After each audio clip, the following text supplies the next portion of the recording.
Oke, selamat pagi semuanya. Pagi, Pak. Pagi, Pak. Oke, Iya, kemarin pagi. kita komunikasi basicnya seperti apa, modelnya seperti apa. Nah, kita akan masuk ke bagian yang kedua, yaitu komunikasi di sistem komputasi paralel yang sifatnya internal, namanya interprocess communication. Nah, atau IPC lebih spesifiknya ya. Nah, IPC ini aslinya sudah Anda pakai kemarin, mulai dari multi-threading sampai multi-processing. Di situ Anda sudah melakukan proses komunikasi antar prosesnya, entah itu menggunakan QUI, global variable, ataupun shared memory. Nah, di sini kita akan bahas lebih detail IPC itu dia gunanya apa, lalu seperti apa modelnya, dan bagaimana implementasinya di sistem operasi lebih spesifiknya, karena IPC ini mau tak mau ya Anda harus belajar namanya sistem operasi. IPC ini bagian kecil dari sistem operasi. Kalau Anda dapat mata kuliah sistem operasi, pasti nemu bab tentang ini, itu aja ya. Saya nggak tahu kalau yang sekarang ada atau enggak sistem operasi. Tapi kalau saya dulu mengajar itu untuk sistem operasi, mata kuliahnya itu pasti ada pokok bahasan IPC ini. Oke, kita langsung aja, itu untuk materi sudah saya uploadkan ke Spon. Silakan Anda download di situ di bagian IPC atau Interprocess Communication di sini. Itu ya, itu semua. Oke. Nah, kita lihat dulu untuk dari sisi sistem operasinya. Nah, di sistem operasi sendiri, maka Interprocess Communication ini mengacu bagaimana yaitu sebuah proses itu mengakses resource yang ada pada sebuah komputer atau device. Terus selain itu dia juga berlaku bagaimana dia berkomunikasi dengan anaknya. Dari kemarin kita lihat di multiprocessing, satu program itu dia punya proses utama atau main proses. Nah, proses ini dia bisa meng-create ataupun dia bisa membuat namanya child atau apa ya, anak prosesnya. Kemarin kita sudah lihat juga bahwasanya ketika Anda kill main prosesnya, child-nya itu masih hidup selama dia masih berproses itu. Nah, bagaimana sih main proses itu dia berkomunikasi dengan anak-anaknya. Nah, disitulah peranan namanya interprocess communication. Jadi agar idealnya si induk atau main proses itu tidak kehilangan kendali atas si proses anaknya atau child prosesnya. Terus selain itu interprocess communication juga membuat suatu rule, metode bagaimana antar proses itu dia saling pertukaran data atau melakukan transmisi data. Kemarin kita lihat Anda bisa menggunakan QUI, entah di trading, entah di multiprocessing, atau secara lebih primitif kalau di multiprocessing, maka Anda bisa menggunakan value array aja. Kalau di multi-threading ya Anda bisa menggunakan global variable, meskipun itu agak kurang aman aja, tapi ya bisa. Tuh. Tapi kalau di multiprocessing, karena dia sudah beda address space, nah ini kalau Anda punya multiprocessing, address space-nya sudah beda, maka cara untuk melakukan proses komunikasi dan transmisi data itu juga berbeda.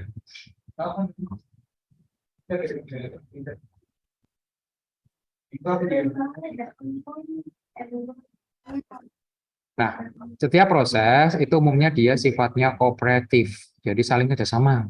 Kemarin kita lihat bagaimana Anda bisa memecah komputasi bilangan prima, misalnya saya ingin tahu 5.000 bilangan prima pertama, maka Anda nggak tahu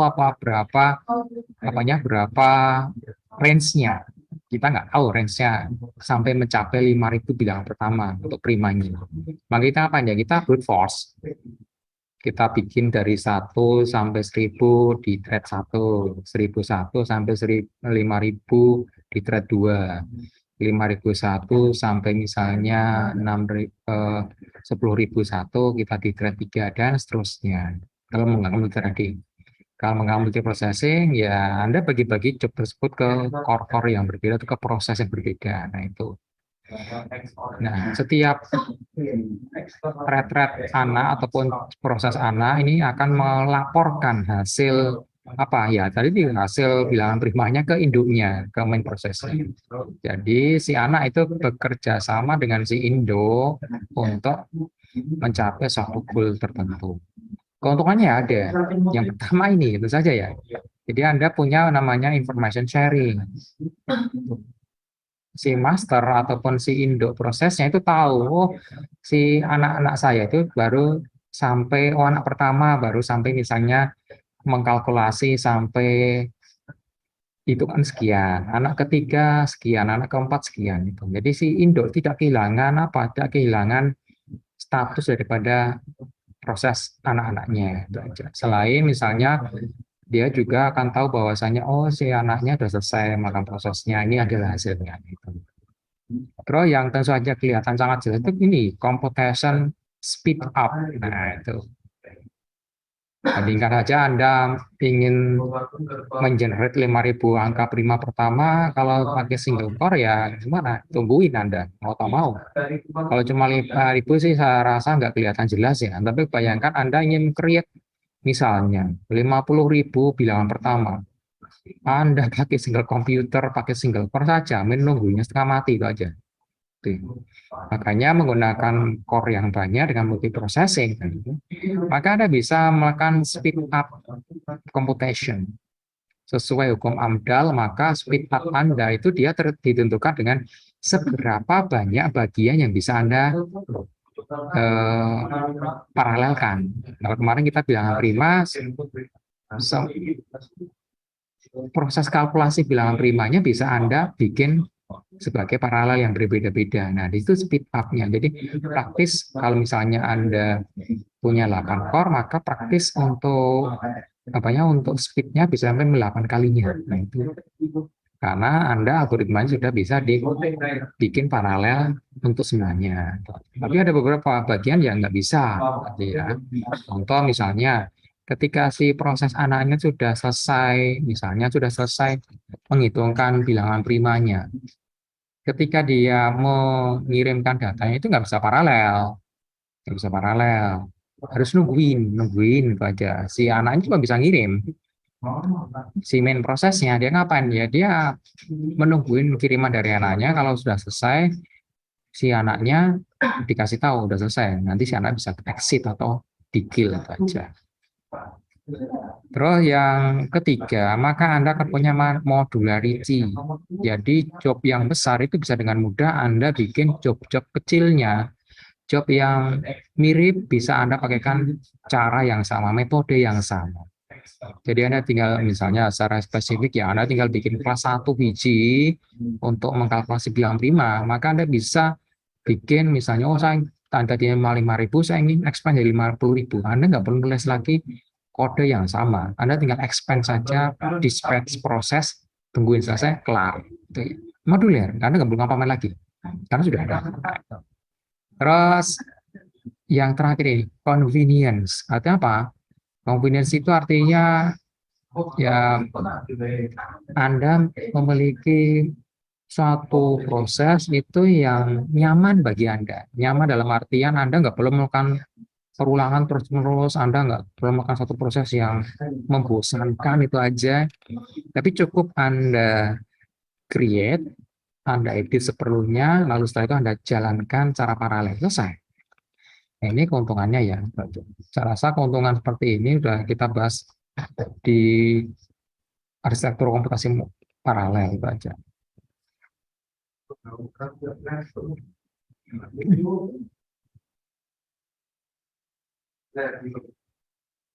Tetapi keuntungan ini juga punya boleh katakan boleh katakan ini sisi negatifnya. Jadi semakin cepat ya otomatis Anda akan mengalami beberapa proses ini. Data corruption. Kemarin Anda sudah belajar sendiri data corruption terlihat seperti apa. Ketika Anda mengakses suatu variabel global, tetapi nggak ada aturannya. Datanya gimana? Hancur aja. Lalu deadlock. Nah, ini deadlock. Ini kondisi di mana satu, dua atau lebih proses atau thread itu saling menunggu resource yang sama. Deadlock itu aja. Terus yang paling jelas kelihatan akan Anda amati itu ini, kompleksitinya naik. Mulai Anda harus create thread, create proses, habis itu Anda mau start-nya, memanage-nya, sampai Anda memastikan bahwasanya si thread atau proses Anda itu dia exit dengan benar. Nah, kalau Anda pakai serial processing, ya nggak perlu Anda ngurus begitu. Ya.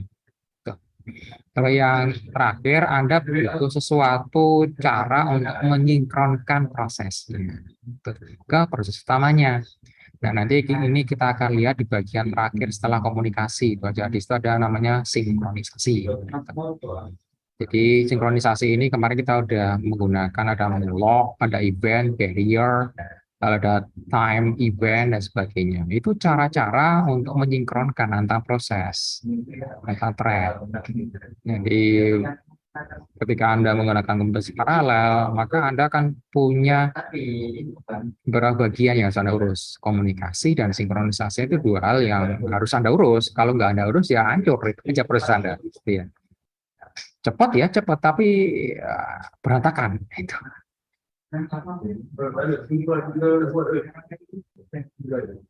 Nah, tujuan daripada interproses communication, biasanya dia ini untuk saling mengkomunikasikan dan saling menyinkronkan action ataupun prosesnya tanpa harus dalam satu scope alamat memori yang sama. Jadi kalau thread ya alamat memorinya bloknya boleh katakan masih satu rumah, tetapi kamarnya beda. Nah itu secara umum address space-nya sudah beda. Nah, kalau konsep ini kita expand ke multiprocessing, maka Anda akan punya rumahnya beda, itu aja, dan address space-nya juga sudah beda. Nah, secara umum, untuk IPC itu dia menghandle ini. Data transfer, bagaimana Anda sharing data yang sama, lalu bagaimana cara memberikan informasi event pada thread lain atau proses lain, dan yang terakhir itu Anda melakukan sharing, synchronization, dan resource. Ya, bayangkan aja Anda punya satu output, dikerubutin oleh banyak proses, banyak thread. Tentu saja si outputnya harus dikasih tahu, saya mau nulis ini, diizinkan atau enggak. Itu event. Ya, event notification. Event notification juga dia bisa diakses menggunakan berbagai macam cara. Ada yang sifatnya pasif, ada yang aktif. Kalau pasif biasanya si main proses ini ngapain? Dia nunggu interupsi dari si event notifier daripada si prosesnya. Kalau aktif maka si main prosesnya yang nanyain eventnya, nanyain statusnya ke setiap childnya. Ini cost-nya juga banyak. Makanya untuk yang program modern biasanya mereka menggunakan event based system dengan si proses utamanya itu dia akan mendaftarkan satu namanya callback untuk dipakai ketika ada event tertentu nongol saja. Ya.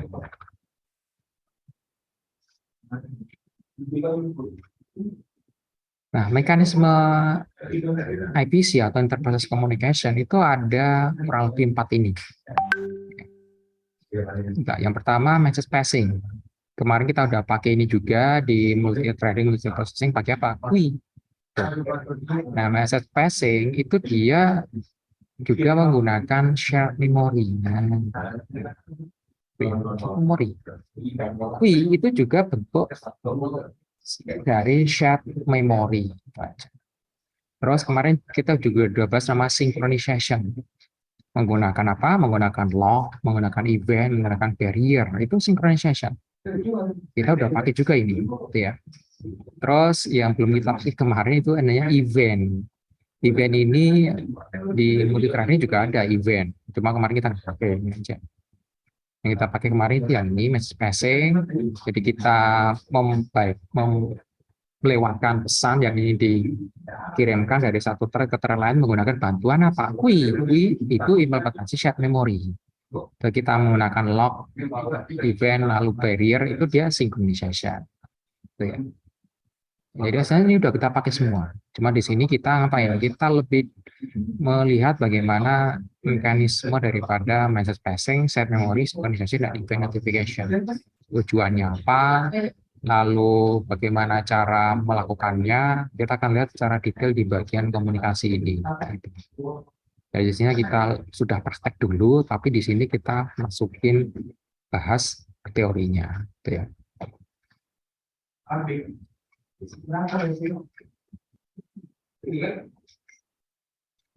Kita yang pertama, message passing. Message passing ini, maka dia tidak ada namanya shared variables. Ya. Biasanya kalau untuk message passing, Anda akan punya dua fungsi utama, send dan receive. Send, ngirim pesan. Receive, menerima pesan. Ketika dua buah proses, misalnya P dan Q itu ingin berkomunikasi, maka ya normal ya, kita harus membuat link up atau communication link. Lalu setelah itu, setelah ter-create communication link-nya, maka kita bisa exchange message, saling bertukar pesan menggunakan send maupun receive. Nah, implementasi bisa macam-macam. Bisa di hardware layer, physical, maupun bisa dia juga di sifatnya yang non-physical, logical. Nah, kemarin kita udah pakai yang di bagian logical. Udah pakai apa, Pak? Pakai log. Itu sinkronisasi, juga message passing di situ. Kalau kita pakai semapur, itu juga message passing. Kita pakai text, itu juga message passing. Itu sederhana ya, itu aja. Itu di sisi logical. Nanti diimplementasi menggunakan array, itu kita akan masuk ke physical itu. Jadi bagaimana Anda akan mem-pass job antar node-node array Anda. Itu aja ya. Jadi kalau misalnya Anda punya beberapa laptop, Anda create jaringan satu jaringan lewat WiFi, maka Anda bisa meng-create satu cluster. Array cluster untuk Anda pakai secara fisikal sebagai namanya ya boleh katakan sebagai paralel computing dengan sistem cloud gitu aja. Ya sederhana tapi ya sudah boleh katakan sih sudah fungsional itu aja. Itu ya. Jadi sekarang enak Anda bikin namanya cluster komputer. Anda cuma cukup butuh mengumpulkan beberapa resource, misalnya 4 laptop misalnya atau berapapun terserah itu aja, nanti bisa dipakai untuk sebagai resource komputasi Anda.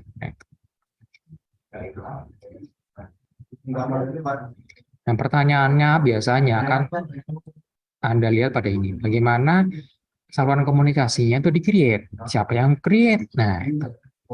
Terus kalau misalnya saluran komunikasi cuma satu, bolehkah dipakai lebih dari 2 proses? Terus bagaimana saluran komunikasinya itu dia bisa mengenal namanya proses, bisa dikenal oleh banyak proses. Terus berapa banyak link yang bisa Anda create dalam satu event atau dalam satu proses misalnya. Lalu bagaimana kapasitasnya? Bagaimana segede apa pesan yang bisa saya masukin lewat si link tersebut? Ini kapasitasnya. Terus apakah linknya sifatnya unidireksional atau bidireksional? Kalau unidireksional itu artinya apa?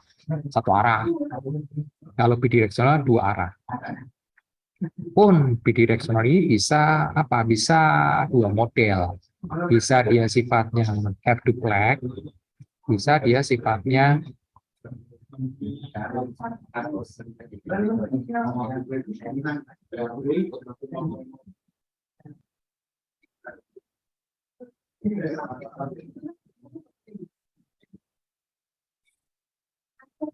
full duplex. Kalau have duplex ya dia ketika Anda receive ya Anda nggak bisa nge-send. Ketika Anda nge-send ya Anda nggak bisa receive. Itu aja ya.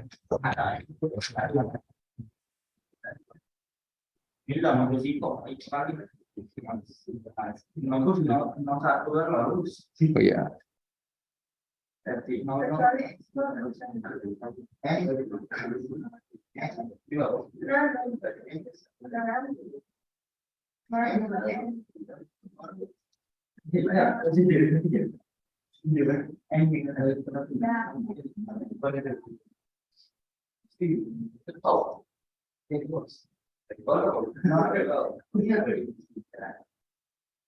Oke. Itu tentang linknya. Nah, untuk masing-masing sendiri, ya ketika link komunikasinya sudah jalan, sudah up and running, ya Anda tinggal kirim pesan aja, itu aja ya. Nah, kirim pesan ini bisa macam-macam, tapi secara umum, secara primitif, Anda harus menyediakan dua buah fungsi untuk sending pesannya, dan yang kedua untuk receive tentu saja. Ya. Nah, ketika Anda melakukan proses sending dan receive, maka Anda akan ketemu dengan beberapa model komunikasi. Yang pertama yaitu apakah komunikasinya itu direct maupun indirect. Direct itu artinya apa? Direct itu artinya Anda langsung Anda langsung send dengan tujuan langsung ke node yang Anda tuju, langsung tanpa perlu namanya pihak ketiga atau pihak lain sebagai perantara. Kalau yang indirect ya Anda butuh pihak ketiga itu aja ya. Terus apakah komunikasi Anda itu dia simetrik ataupun asimetrik? Kalau sekarang lebih condongnya asinkron. Kalau sinkron Anda ngapain? Ya tunggu. Anda kirim pesan, tungguin sampai ada reply atau timeout. Itu simetrik. Ataukah asimetrik atau asinkron? Asinkron apa? Anda kirim pesan, sudah selesai. Nggak usah Anda tunggu apa. Nanti akan ada muncul misalnya event. Nah, itu. Kalau dalam komputasi paralel atau proses, kita akan lebih condong ke namanya blocking versus non-blocking. Kemarin kita lihat Anda menggunakan queue, maka Anda bisa menggunakan put. Put by default dia blocking. Tuh. Tapi put Anda lihat juga bisa Anda set dia sebagai non-blocking. Nah, itu. Jadi Anda nggak perlu nungguin sampai selama itu untuk meneruskan proses daripada program Anda. Terus selanjutnya buffering. Buffering ini mengacu kepada seberapa banyak pesan yang bisa diterima oleh link komunikasi Anda. Itu aja. Sampai dia diproses. Kalau di layer IP atau network ini biasanya adalah bentuk backlog. Backlog ya. Backlog ini boleh katakan sih, ketika misalnya Anda punya sebuah server Anda cuma bisa memproses 5 komunikasi atau 5 node sekaligus misalnya. Maka ketika ada node ke-6 itu dia masuk, maka dia akan masuk ke namanya yaitu antrian backlog namanya. Nah, backlog ini bisa Anda set maksimal berapa. Di masing-masing sistem backlog ini sama seperti ini. Nah, selanjutnya bagaimana data Anda itu dikirimkan? Apakah Anda mengirimkan value-nya saja, ataukah Anda mengirimkan objeknya? Nah, itu. Terus pesannya ukurannya gimana? Apakah dinamik ataukah fix? Itu ya. Nah, kalau untuk komunikasinya, nanti kita akan lihat menggunakan namanya internet dan soket. Ini yang akan Anda pelajari, Anda praktekkan menggunakan array saja. Kalau kemarin kita menggunakan ada V, lalu ada pipe, lalu di sana ada event, itu sifatnya dia logical. Itu ya. Ini sudah Anda praktekkan kalau yang logical itu. Tapi kalau untuk yang menggunakan dari communication via internet dan soket, ini akan Anda pelajari, akan Anda praktekkan di pertemuan-pertemuan setelah sinkronisasi di bagian array. Array di situ Anda akan ngomong antar proses, lalu antar proses yang terbagi ke dalam cluster node yang satu jaringan dengan Anda. Nah, pasti akan nongol internet dan soketnya.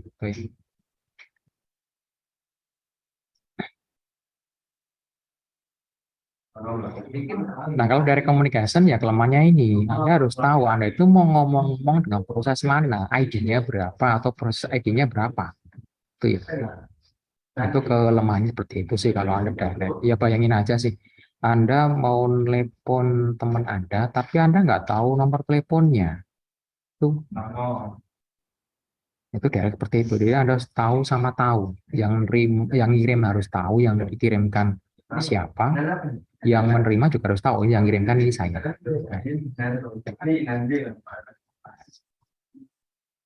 Nah, kalau indirect ini seperti Anda ngirim email. Ngirim email Anda nggak ngirim langsung ke receiver-nya, tapi Anda butuh perantaranya siapa? Server email Anda. Oke. Ini indirect communication aja sih.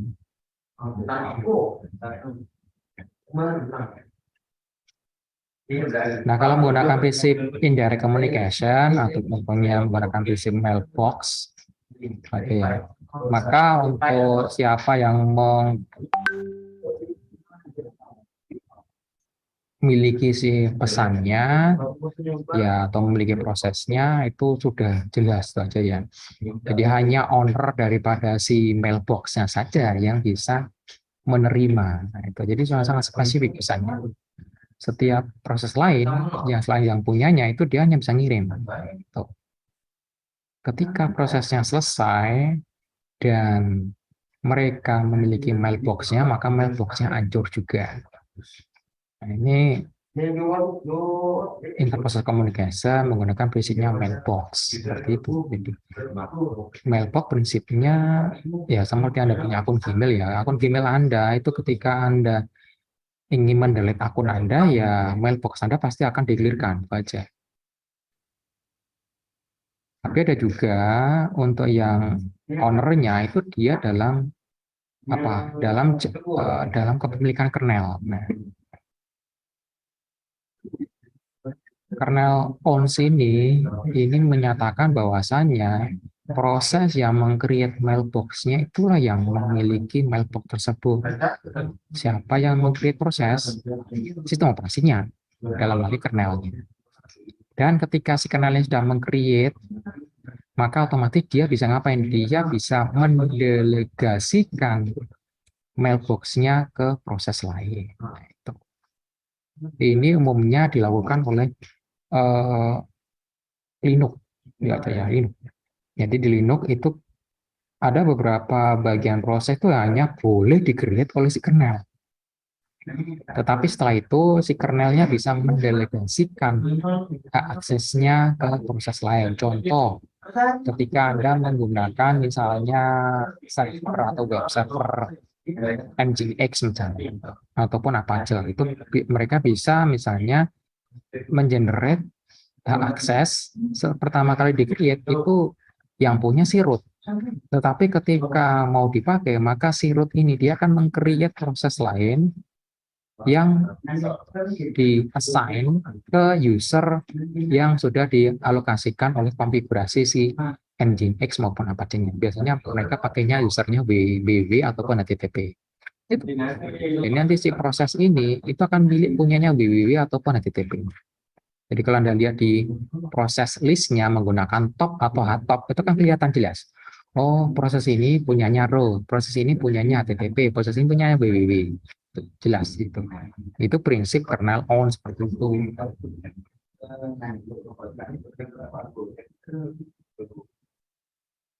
Nah, kalau mailbox ya bisa Anda sharing sih, ya bisa. Nah, setelah Anda punya komunikasi, maka kita butuh sinkronisasi. Ini pokok bahasan yang setelah ini ya. Oke, itu dari sisi sistem operasi seperti itu, kalau Anda punya komunikasi. Nah, sekarang kita lihat dari sisi lainnya. Oke, tadi kita udah lihat di message passing, ini lebih detail ini ya. Kalau IPC tadi kita ada message passing sama share memory. Message passing bisa dia blocking tadi itu non blocking, bisa dia menggunakan stream atau virtual circuit maupun datagram UDP biasanya. Bisa juga menggunakan proses RPC kalau sekarang menggunakan API seperti itulah. Nah, message passing ya Anda tadi sudah lihat juga kita butuh send function dan receive function untuk saling mentransfer pesan antara satu node dan node lainnya. Seperti ini. Jadi Anda punya sender mengirim, si receiver harus bisa mereceive-nya menggunakan fungsi receive. Keuntungannya sangat umum. Jadi message passing itu dia tidak mensyaratkan message yang Anda kirimkan itu harus memiliki bentuk tertentu. Enggak, dia bebas. Seperti kemarin Anda pakai Kui di multithreading, Anda bebas mengirimkan objek apapun, sangat-sangat umum saja. Ya.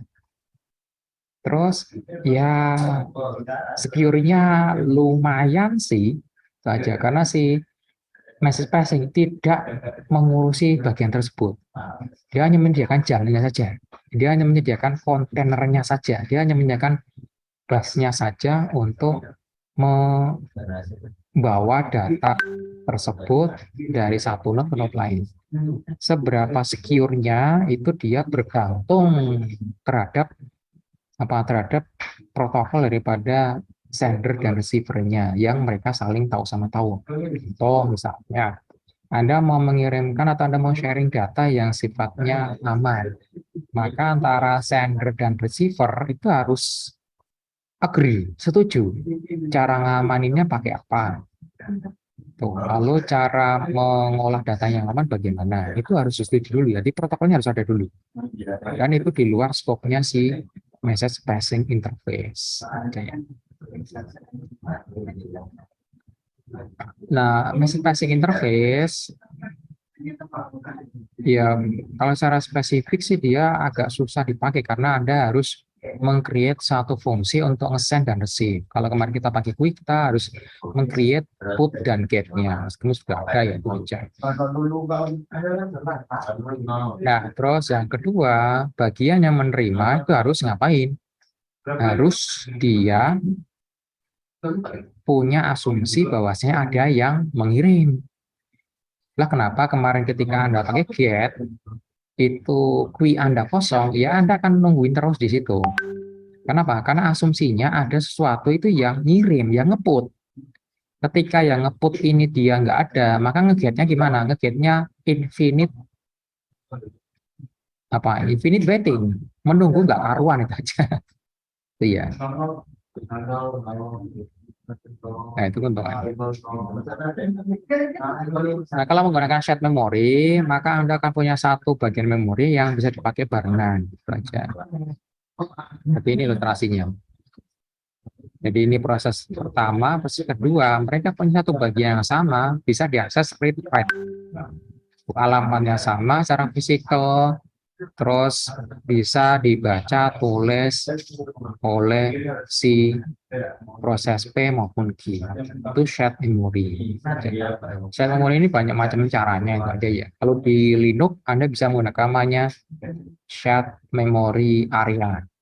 Itu biasanya dia disematkan di node/dev/shm. Biasanya di situ dia. Nah, shared memory area ini bisa Anda baca, bisa Anda tulisi oleh banyak proses sekaligus. Ya, aja. Kalau di Windows sih agak sulit seperti itu ya. Jadi tidak ada alokasi shared memory yang spesifik kalau di Windows. Ya bisa Anda create, bisa. Contoh Anda menggunakan namanya RAM disk. RAM disk Anda mengalokasikan sebagian dari RAM Anda dibuat sebagai sebuah hard disk saja. Ya sebuah disk ya. Kalau sekarang orang lebih condongnya punya RAM disk.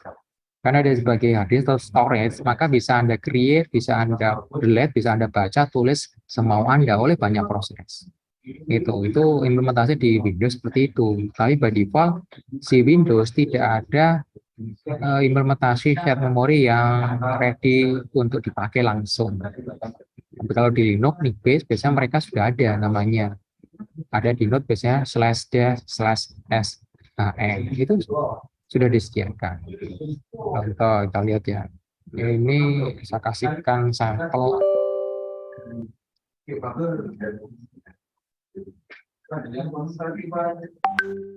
implementasi SHM ya.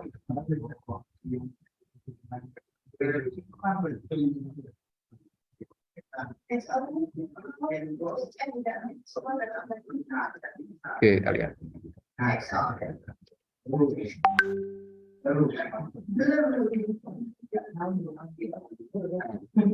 Kalau di Linux, maka Anda akan ketemu dengan namanya SHM. SHM ini shared memory, ya.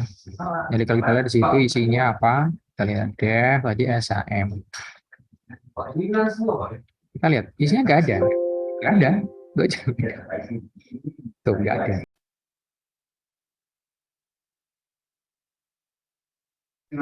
Oke, selanjutnya.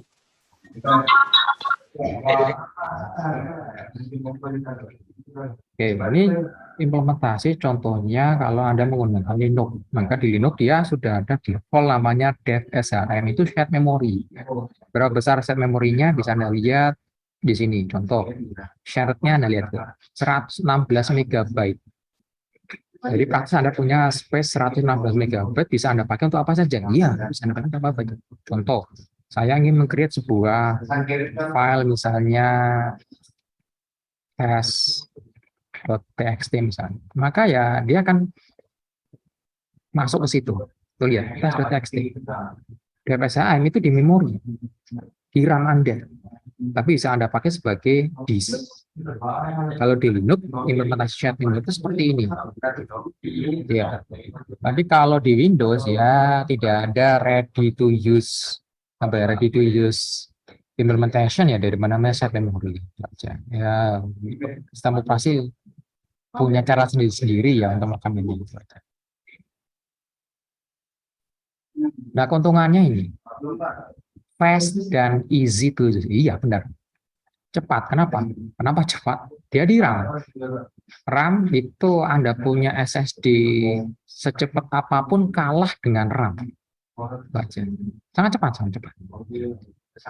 Gampang dipakai, iya gampang dipakai. Ya, Anda mau create apapun ya tinggal create aja karena dia berlaku seperti sebuah disk. Baca spesifiknya. Nah, tetapi yang perlu Anda ingat ya, ketika Anda mengakses sebuah data di shared memory, maka kalau yang ngasih tugasnya itu mulai muncul glitch, mulai muncul ya boleh katakan sesuatu yang nggak ada inginkan. Aja. Makanya ketika Anda pakai shared memory, pastikan MUTX itu Anda selalu penuhi. Pakai MUTX pakai apa? Itu sinkronisasi. Sehingga ketika Anda pakai komunikasi, menggunakan shared memory maupun yang lainnya, log sinkronisasi itu mutlak. Kenapa? Ketika Anda menggunakan file computing, komunikasi dan sinkronisasi harus Anda pegang terus. Jangan mentang-mentang Anda pakai file computing, Anda komunikasi semaunya. Hasilnya apa? Ya, data Anda itu ancur-ancuran gitu aja. Agar tidak hancur, tidak terjadi konflik, maka Anda harus sama sinkronisasi. Nanti kita akan bahas di pertemuan setelah komunikasi itu bagaimana cara sinkronisasinya. Ya walaupun ini sudah Anda pakai kemarin ya di thread, di multiproses juga Anda pakai log, Anda pakai barrier, pakai semaphore, pakai event, pakai MUTX, itu semuanya sinkronisasi. Gitu. Gunanya cuma untuk satu, memastikan bahwasanya Anda komunikasi datanya itu tidak menuju ke suatu ketidakteraturan.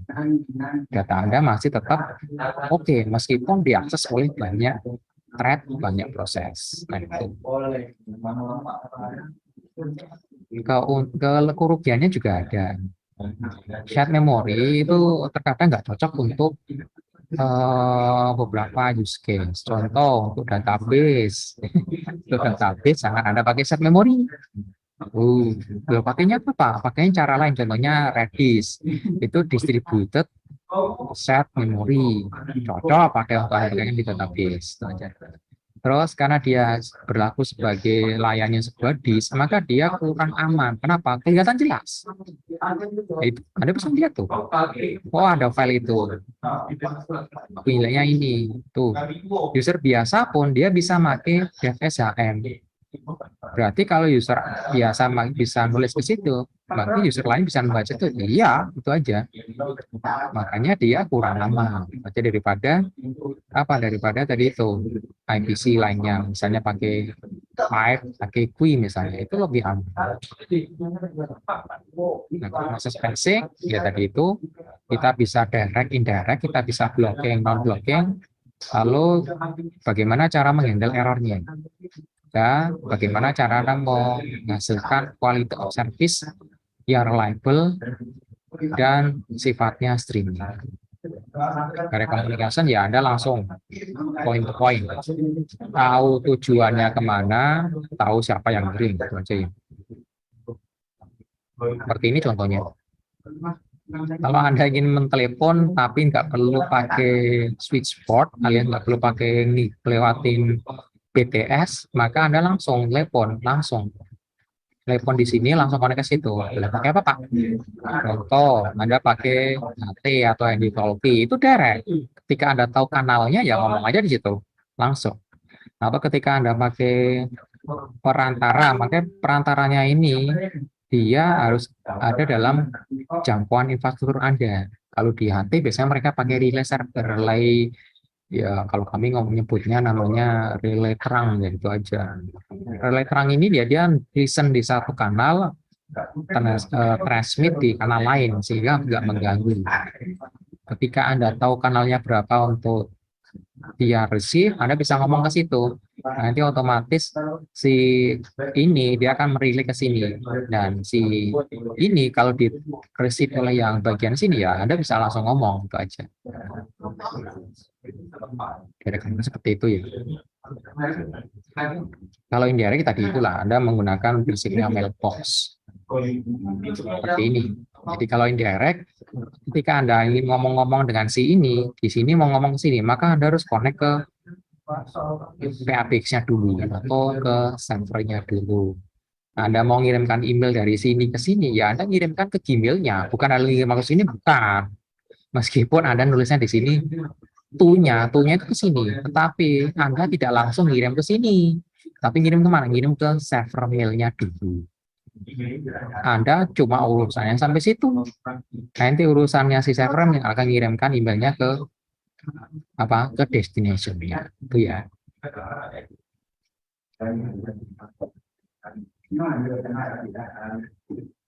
Itu indirect seperti itu. Jadi ada butuh perantara.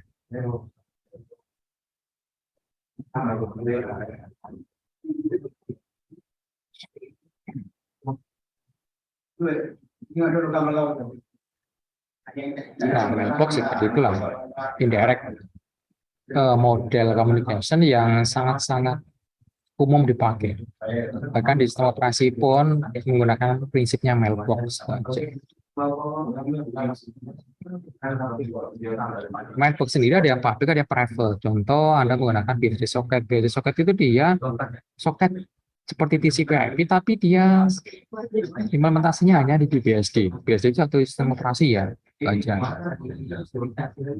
Jadi mereka punya mailbox sistem sendiri, nggak umum nggak. Nah kalau public mailbox ini dia satu implementasi mailbox yang secara general itu sama implementasinya di berbagai macam sistem operasi. Contoh menggunakan message queue. Message queue ini di berbagai macam operasi sama persis caranya. Jadi Anda punya satu blok antrian dipakai untuk saling berkirim data. Antriannya bisa sifatnya FIFO, bisa sifatnya LIFO.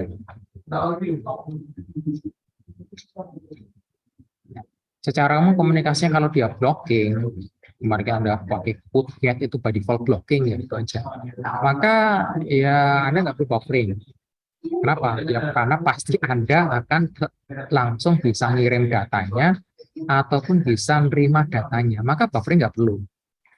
Yang perlu datanya, perlu Anda nungguin terus sampai Anda dapat datanya. Itu.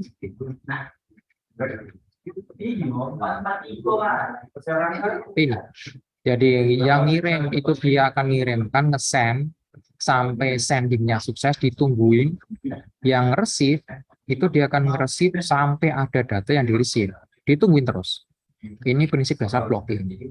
Kemarin Anda sudah implementasikan menggunakan put dan get baik di queue multi threading maupun queue multi processing. Itu semuanya sifatnya blocking by default.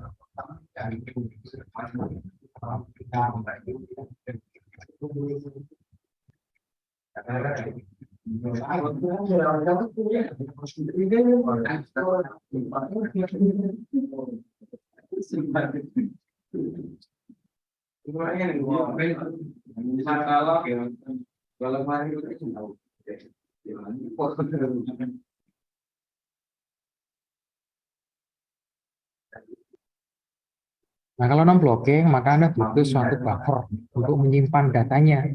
Iya. Kenapa? Ya, kalau non-blocking, Anda cuma kirim saja. Kirim. Si user, si transmitternya itu cuma ngirim. Karena diterima atau enggak, itu urusan nanti. Itu aja. Kirim, selesai, tinggalin. Nanti ketika ada proses penerimaannya ternyata sukses, maka dia akan dapat event notification. Tuh. Atau kalau di error ya dia dapat juga event notification. Itu non-blocking seperti itu. Nah ini. Jadi kalau sender dia akan ngirim ke buffernya. Selesai. Sendernya nggak usah ngapain, nggak usah nunggu, nggak usah. Send, selesai. Terus itu ketika pesan ini mau di-receive, maka si receiver-nya itu dia akan ngapain? Dia akan receive langsung. Ya retrieve sih, ngambil sih, itu aja. Tuh. Kemarin ini variasi daripada put. Put, kalau Anda menggunakannya non-blocking, Anda set blockingnya false. Itu aja, blockingnya false. Atau kalau Anda ingin nggak nunggu, ya Anda pakai put no wait aja. Pun menggunakan get juga Anda bisa menggunakan get yang non-blocking. Non-blockingnya bisa Anda set false, blockingnya false, atau Anda kasih timeout. Itu nanti dia akan sifatnya non-blocking tapi timeout. Tuh. Kalau Anda ingin benar-benar non-blocking, pakai get no wait. Dia akan non-blocking. Ini contoh blocking ya, secara umum ya. Anda akan lakuin ini terus-terusan sampai datanya ada. Ini kalau kemarin kita pakai kui, kita get itu dia seperti ini. Dia akan terus nungguin terus sampai ada data. Nah, ini menggunakan biasanya busy wait mekanisme untuk lockingnya. Tuh.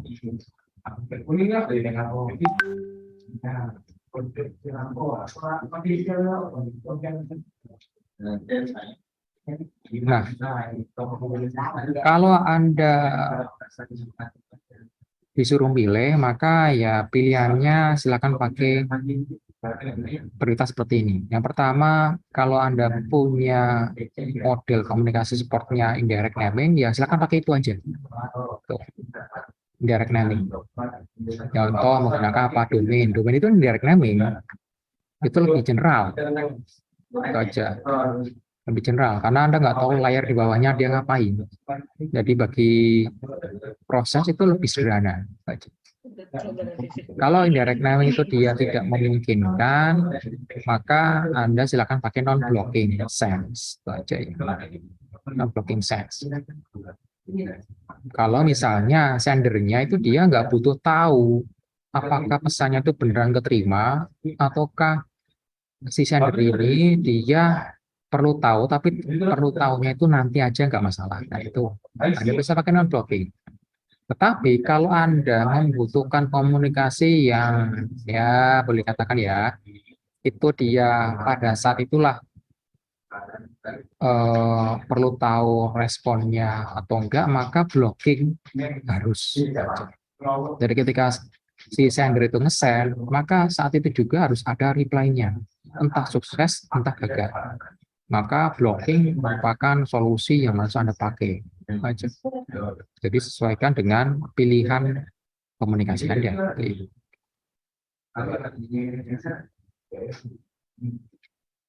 Nah, kalau untuk buffering sendiri, dia sifatnya non-blocking ya. Buffering yang perlu Anda ingat, bahwasanya buffering itu dia bergantung terhadap resource Anda. Kalau resource Anda kecil, maka buffernya itu dia kapasitasnya kecil.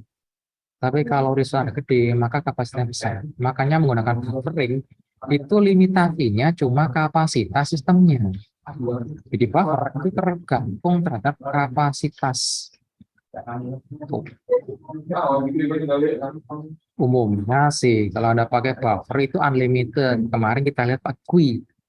GUI di Python itu by default maksimal size-nya itu 0. Artinya apa? Unlimited. Artinya ya meskipun limitednya di memori Anda sih, tetapi dia unlimited capacity. Teoritisnya seperti itu. Ya. Itu buffering seperti itu by default.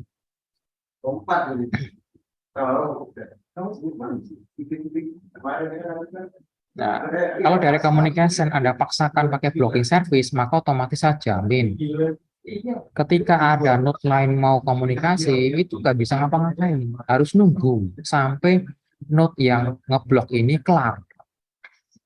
Hasilnya apa? Hasilnya ya sistem Anda prosesnya itu dia di delay-nya nggak karuan. Anda inginnya cepat, tetapi Anda pakai direct communication menggunakan blocking. Ya udah, Anda prosesnya nungguin sampai proses lain kelar. Itu makanya kenapa kalau direct communication itu lebih condongnya pakai non-blocking service, entah pakai timeout service ataupun pakai event notifier. Seperti ini. Kita lihat, ini P mereceive pesan, tapi ada dua node yang pada saat yang sama itu nge-send. Mau receive yang mana coba? Ya. Kalau keduanya blokir. Nah, oleh karena itulah menggunakan namanya IPC atau Interface Communication, exception handling ini harus mudah, karena kita nggak bisa menentukan seperti apa sistemnya. Apakah dia akan selalu sukses, ataukah ada kalanya dia error. Makanya kita harus menghandle ini exception handling. Gitu ya. Bisa kalau jaringan dia bisa namanya host failure bisa. Misalnya Anda ingin mengirim data ke host yang nggak ada, itu host failure. Bisa juga cara general network failure. Anda ingin mengirim data ke suatu IP yang nggak mungkin diakses oleh jaringan Anda, itu network failure di situ. Atau Anda ngirim data tetapi ternyata jaringannya nggak ada, nah itu juga network failure yang parah itu aja. Nah, IPC juga dia punya namanya QoS, Quality of Services. Ingat, pesan Anda itu bisa dia loss, hilang, bisa korup, pesannya keterima atau kekirim tapi nggak full, atau bisa pesannya itu terduplikasi. Misalnya, pesannya itu dikira dia nggak nyampe, jadi ada resending ternyata tapi nyampe. Nah itu duplicate.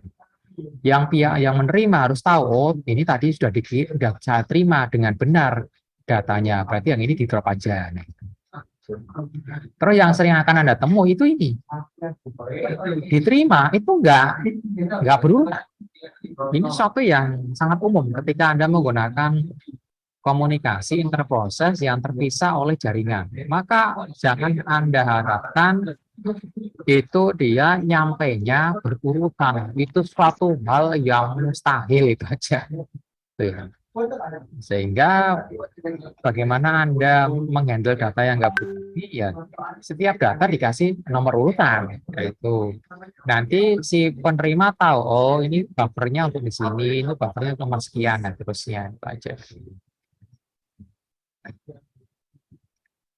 Nah, sangat umum ketika Anda berkomunikasi akan ada namanya acknowledge. Acknowledge ini dia merupakan satu notifikasi bahwasanya pesan Anda itu diterima. Sudah diterima aja. Itu bisa mereka acknowledge ini. Ini satu umum. Anda menggunakan TCP/IP pasti ada acknowledge ini. Ini untuk konfirmasi saja bahwasanya pesannya itu sudah nyampe. Itu ya. Seperti ini ya.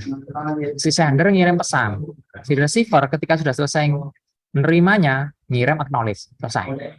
Jadi sender tahu pasti, oh pesan saya sudah terima. Tetapi kalau misalnya saya kirim pesan sendernya, tetapi nggak diterima oleh si receiver, maka receivernya nggak bakal ngirim acknowledge. Si sender tahu, oh tapi saya ngirim pesan tapi gagal dong. Kenapa? Karena nggak ada acknowledge terima. Ya udah, maka dia resending. Nah, ini sangat umum. Di TCP dia seperti ini. Ada proses automatic resend. Nah, pun kalau misalnya acknowledge-nya nggak ada, tetapi sendingnya sukses. Ketika receiver mau ngirim acknowledge, itu gagal. Maka sendernya tahu, oh, berarti saya harus ngirim lagi, resend lagi. Berarti di sini akan terjadi apa? Duplicate message. Receiver-nya tahu, oh tadi saya udah nerima ini dengan benar. Dikirimi lagi yang sama, ya udah berarti yang ini saya drop aja. Tapi dia apa yang di acknowledge juga dong, biar apa? Biar sendiri tahu bahwasannya pesan ini dia sudah diterima dengan benar. Jadi nggak resign lagi pesan sama itu ya. Nah, kalau kita ngomongin service di komunikasi, kalau yang berhubungan dengan jaringan komputer, maka kita akan muncul namanya datagram. Datagram ini dia dikirim sekali, perkara mau nyampe atau enggak bodo amat. Ini apa UDP, ya. Terus kalau yang stream ini umumnya bentuknya TCP. Stream ini memastikan bahwasanya data Anda itu beneran keterima. Tetapi stream ini dia berurutan. Gitu. Kalau yang virtual circuit ini TCP pada umumnya. TCP pada umumnya ya. Kalau stream ini TCP ketika Anda melakukan transfer data yang membutuhkan sequencing yang definitif. Contoh apa? Nonton video streaming. Nonton video streaming, Anda lihat tuh buffernya. Buffernya itu terisi dulu. Lalu setelah itu di-play oleh browser Anda secara berurutan dari depan. Jadi Anda nggak mungkin streaming, nonton YouTube videonya itu loncat-loncat. Kenapa? Karena dia berurutan. Tapi kalau pakai virtual circuit, itu ya, pesannya itu bisa datang tidak berurutan. Tetapi nanti si receiver-nya yang akan mengurutkan. Gitu. Si virtual circuit itu sifatnya connection oriented saja ya. Tapi kalau stream ini dia orderer oriented saja. Jadi kalau stream dia memastikan bahwasanya urutannya itu dia benar. Nah, MSPS sendiri bisa Anda pakai cara apapun. Yang paling banyak sekarang menggunakan RPC atau Remote Processing Control. In RPC pun sekarang sudah nggak ditinggalin itu aja ya. Kebanyakan menggunakan REST API gitu aja. Ya, meskipun agak overhead-nya banyak sih REST API ini, tapi yang paling populer itu. Kalau Anda ngomong ke orang gRPC atau namanya remote procedure call, orang nggak ngeh itu aja. Tapi kalau ada orang kalau Anda ngomong REST API, oh ya REST API tahu mereka. Kalau di dunia TCP, IP biasanya lebih condong pakai RPC. Kenapa? Overhead-nya kecil aja ya, dibandingkan REST API. Oke, ini datagram seperti ini UDP datagram.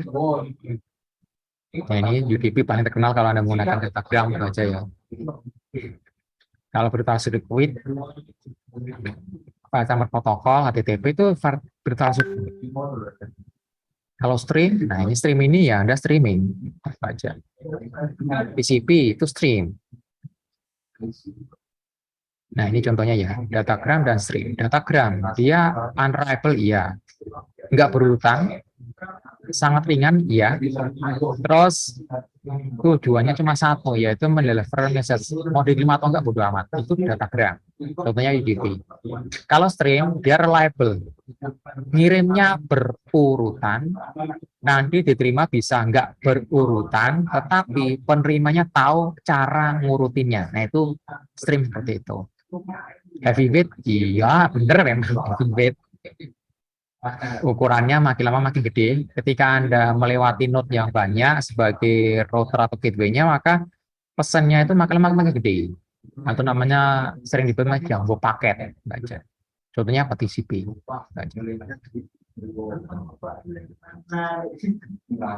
Nah, ini contohnya sih kalau Anda pakai datagram, ya datagram UDP itu dia nggak mesti Anda sukses menerimanya atau nggak mesti sukses Anda ngirimnya, itu aja.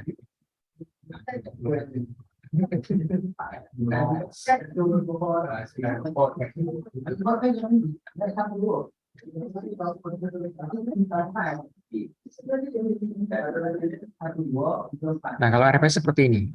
Jadi RPC, Anda punya satu sistem client server, komunikasinya, Anda pengen mengeksekusi sesuatu di server.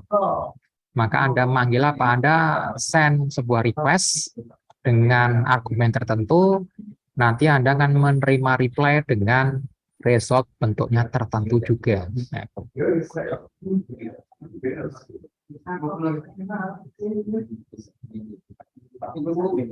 keuntungannya apa? Keuntungannya ya kalau menggunakan RPC itu lebih ke logical name, logical function. Jadi lebih oriented, function oriented.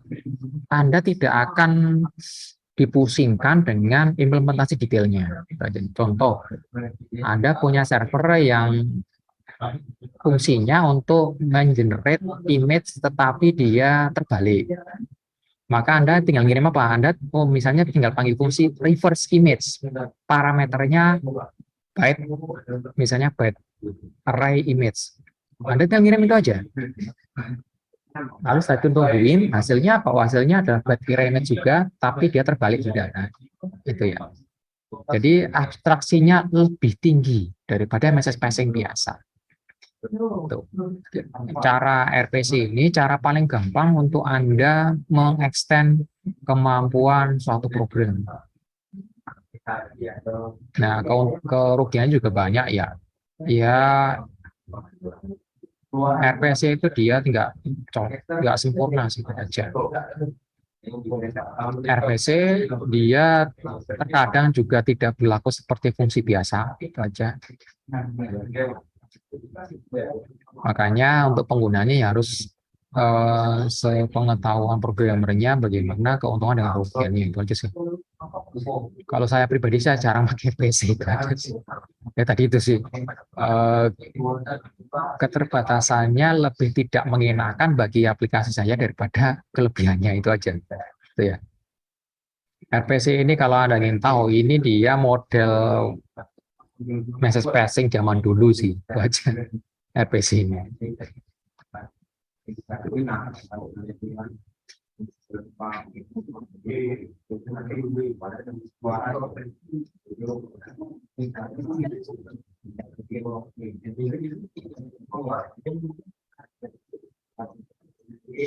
Nah, kalau ada pakai RPC seperti ini sih kelemahannya. Nggak ada global variabel, nggak ada. Variabel itu hanya terkungkung di dalam si RPC function yang Anda panggil saja. Terus Anda tidak bisa nge-pass alamat, nggak bisa. Jadi pass objek dengan reference alamat itu nggak bisa, hanya dengan value saja. Itu aja. Tapi meskipun Anda pass by result atau pass by value, ya tidak persis sama seperti Anda menggunakan pointer, itu enggak, beda jauh aja. Ya memang seperti itu sih RPC.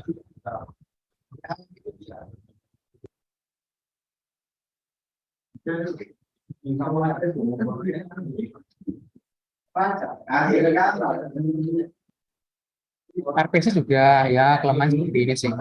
Dia nggak bisa nge-pass data yang sifatnya dinamik aja. Maka agak repot menggunakan RPC untuk hal semacam ini.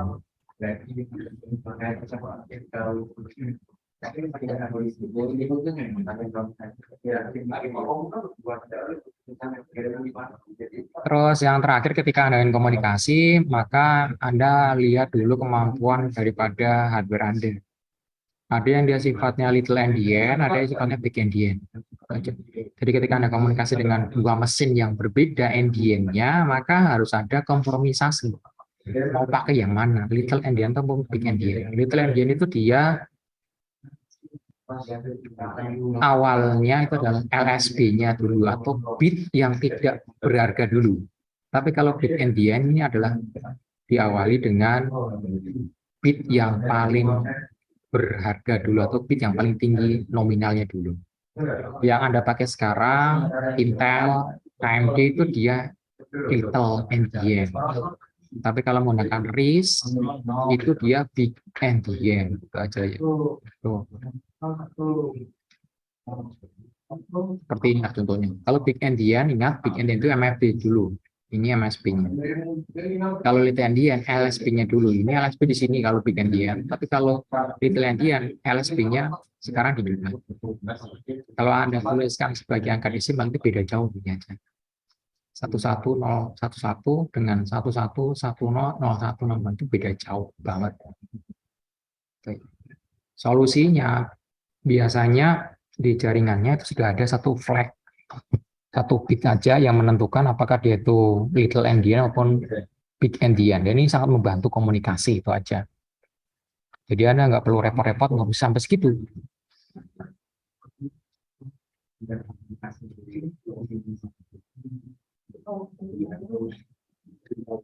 Oke, itu tentang namanya komunikasi menggunakan internal process communication atau IPC dalam bentuk message passing maupun dalam bentuk TCP IP base. Secara globalnya seperti itu ya. Nanti untuk yang pertemuan minggu depan kita akan seperti apa implementasi untuk komunikasi yang menggunakan prinsip TCP. Jadi kita akan lihat di mana Anda bisa mengirimkan file dari satu node ke node lain menggunakan Python. Menggunakan prinsip komunikasi yang sudah ada dapatkan teorinya di sini. Nah, setelah itu nanti kita akan belajar nama sinkronisasi dan yang terakhir kita akan lihat bagaimana Anda bisa menggunakan clustering, menggunakan distributed computing, menggunakan framework Ray untuk membuat cluster komputer Anda sendiri. Itu aja. Ya, setidaknya Anda bisa kolaborasi dengan teman Anda untuk membuat sebuah superkomputer. Meskipun mini sih nggak masalah sih, tapi Anda sudah bisa bikin. Itu aja. Oke.